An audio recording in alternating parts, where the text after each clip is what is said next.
शहीदों की चिताओं पर लगेंगे हर बरस मेले, वतन पर मरने वालों का यही बाकी निशा होगा। जी हाँ, जब आज़ादी की बात होती है तो याद करता है मन बरबस उन शहीदों को जो बॉर्डर पर, सरहद पर हमारी हिफाजत करते हुए शहीद होते हैं। लेकिन आज हम पहुंचे हैं सीआरपीएफ बटालियन के 60 कैंप में और यहाँ पर हम आपको दिखाएंगे कैसे झारखंड में जो नक्सलवाद एक बड़ी समस्या थी, उसके खात्मे के लिए जो झारखंड बढ़ रहा है, बहुत हद तक यहाँ नक्सलवाद काबू में आया है और इसका श्रेय सीआरपीएफ बटालियन को जाता है। जिस तरह से झारखंड से नक्सलवाद को खत्म किया जा रहा है, ये जवान भी नक्सलियों से लोहा लेते हुए जंगलों में, बीहड़ों में जाते हैं और कई बार आईडी विस्फोट होता है, कई बार नक्सलियों से मुठभेड़ होती है और अपनी जान हथेली में रखकर ये हमारी रक्षा करते हैं, देश की रक्षा करते हैं, राज्य की रक्षा करते हैं। तो इन्हीं जवानों के बीच आज हम पहुंचे हैं और आज आपको दिखाएंगे जब ये जंगलों में जाते हैं, बीहड़ों में जाते हैं और जब लैंड माइन्स वहां पर बिछाया गया होता है इनके लिए दुश्मनों के द्वारा, नक्सलियों के द्वारा, तो कैसे उसकी पहचान होती है और कैसे पहचान के बाद उसे विस्फोट कराया जाता है, किस तरह जान जोखिम में डालकर ये हमारी हिफाजत करते हैं। तो चलिए मेरे साथ और देखते हैं जवान कैसे नक्सलियों से लोहा लेते हैं झारखंड में।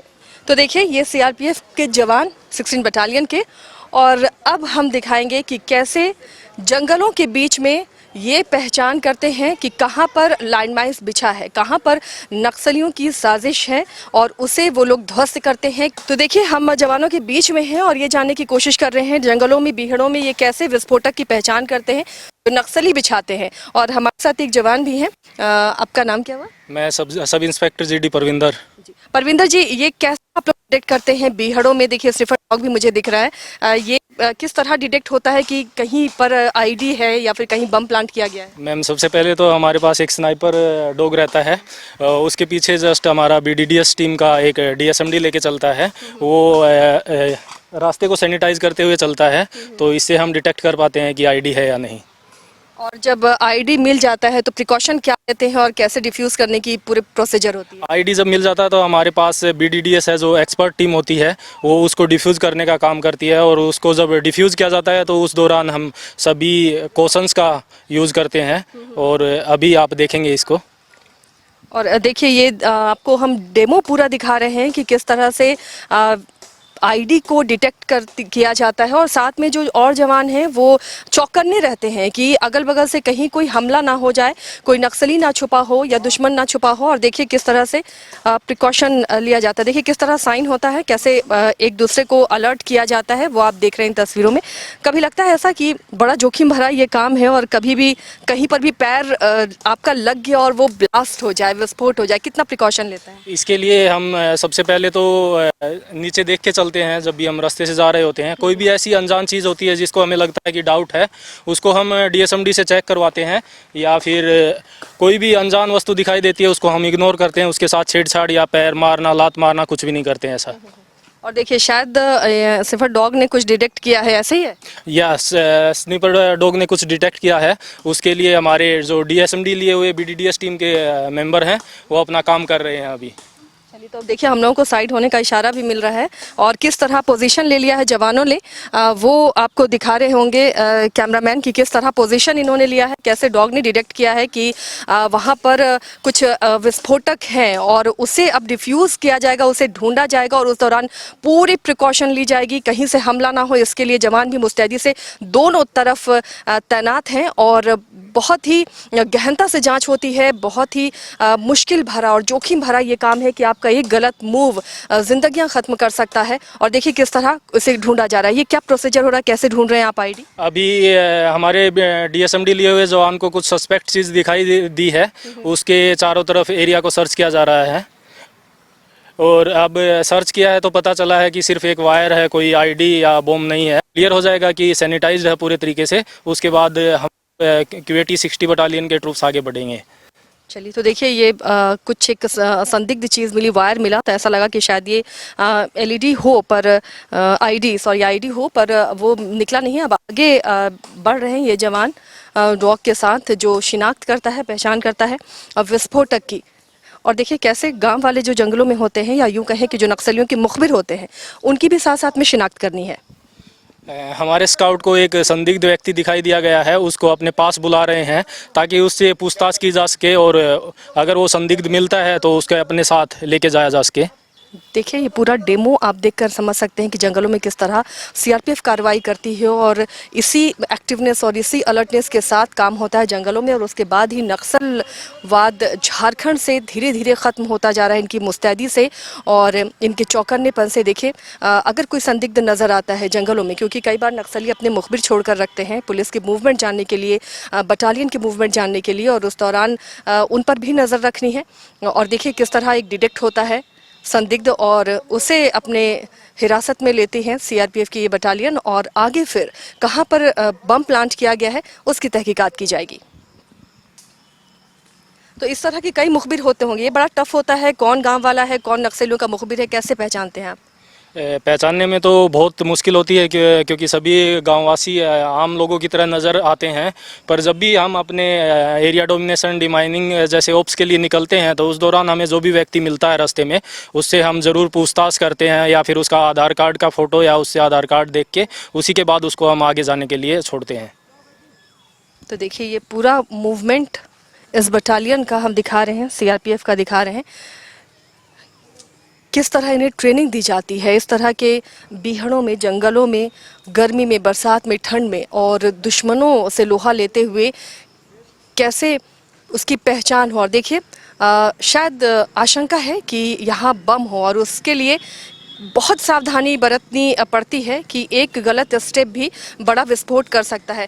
तो इस तरह जब आप खुदाई करते हैं, ये शक होता है कि यहाँ पर विस्फोटक हैं, तो क्या सावधानी बरतते हैं वहाँ पर जब खुदाई करते हैं? जब हम खुदाई करते हैं, जब कुछ लगता है कि सस्पेक्ट गड़ा हुआ है नीचे ज़मीन के, उसको हुक या किसी गहती से थोड़ा ऊपरी सतह को ही हटाते हैं। ऐसा नहीं है कि हम उसको डीप से खुदाई करते हैं। तो उसके बाद हमें पता चलता है अगर आईडी नहीं है तो वहाँ पे हम मार्क कर देते हैं, देखिए यहाँ पे मार्क कर दिया गया है। उसके बाद हम आगे बढ़ते हैं। चलिए तो देखिए यहाँ पर आईडी नहीं था और उसे मार्क किया गया है और अब डॉग लीड कर रहा है, स्निपर डॉग, और ये बताएगा कि कहाँ पर विस्फोटक हैं और जो जवानों के लिए बिछाए गए हैं और उसे फिर डिफ्यूज़ किया जाएगा। ये जो आवाज़ है ये क्या विस्फोटक डिटेक्ट होने की है? जब भी कोई मेटल या विस्फोटक ज़मीन के नीचे गड़ा होता है तो डीएसएमडी ऐसे ही आवाज़ करके इंडिकेट करती है कि यहाँ ज़मीन में कुछ मेटल या आईडी दबी हुई है। तो देखिए एक सस्पेक्ट थोड़ा सा लगा इन जवानों को, थोड़ा शक हुआ है और वहाँ पर खुदाई की जा रही है ताकि विस्फोटक हो। कच्चे रास्तों पर ही ऐसे विस्फोटक बिछाए जाते हैं और जंगलों और बीहड़ों में इन्हीं पगडंडियों से आपको गुजरना होता है। वहाँ पर विस्फोटक मिला क्या? जैसा कि अभी आप देख पा रहे हैं कि मेटल का कोई छोटा टुकड़ा था जिसकी वजह से डीएसएमडी आवाज़ कर रही थी, तो उसको डिटेक्ट कर लिया बीडीडी टीम के द्वारा और अब आगे मूव कर रहे हैं। क्या एक कदम भी अगर आपका माइंस में पड़ता है या विस्फोटक ज़मीन के नीचे है, चाहे वो केन बम हो या आईडी बम हो, तो वो बड़ा विस्फोट की वजह बन जाती है? हाँ मैम, ये बहुत बड़ा विस्फोट की वजह बनती है और उसके साथ कैजुअलिटी होने के चांसेस भी रहते हैं और कई बार अपंग या ऐसे कुछ कैजुअलिटी नहीं होती है तो इस टाइप की घटनाएं घट जाती हैं। देखिए एक जगह फिर बीप कर रहा है ये जो मशीन है और यहाँ पर कुछ सस्पेक्ट लग रहा है।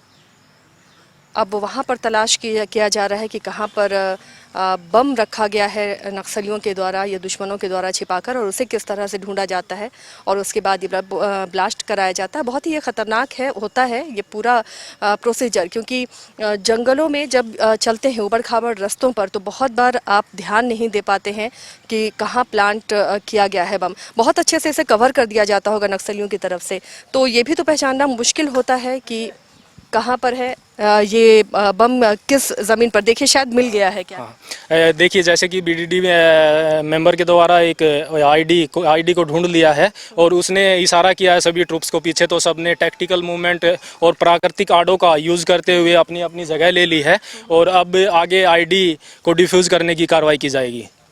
देखिए तो आखिरकार जो आईडी है वो डिटेक्ट कर लिया गया है और जवान अब कैसे से डिफ्यूज़ करते हैं। सेफ्टी मेजर्स को हमें भी ध्यान रखना है, तो हम भी अब साइड हो जाते हैं और अब बम को डिफ्यूज़ किया जाएगा। जो दुश्मनों के द्वारा प्लांट किया जाता है तो थोड़ा सा हमें दूरी बनानी होगी ताकि इससे कोई किसी तरह का कोई नुकसान ना हो। और ये देखिए कि हम कितना प्रिकॉशन ले रहे हैं और आप कल्पना कर सकते हैं कि जब जवान ऐसे जंगलों में होते हैं या सरहदों में होते हैं तो वो जान हथेली पे किस तरह लेकर ऐसे दुश्मनों से लोहा लेते हैं।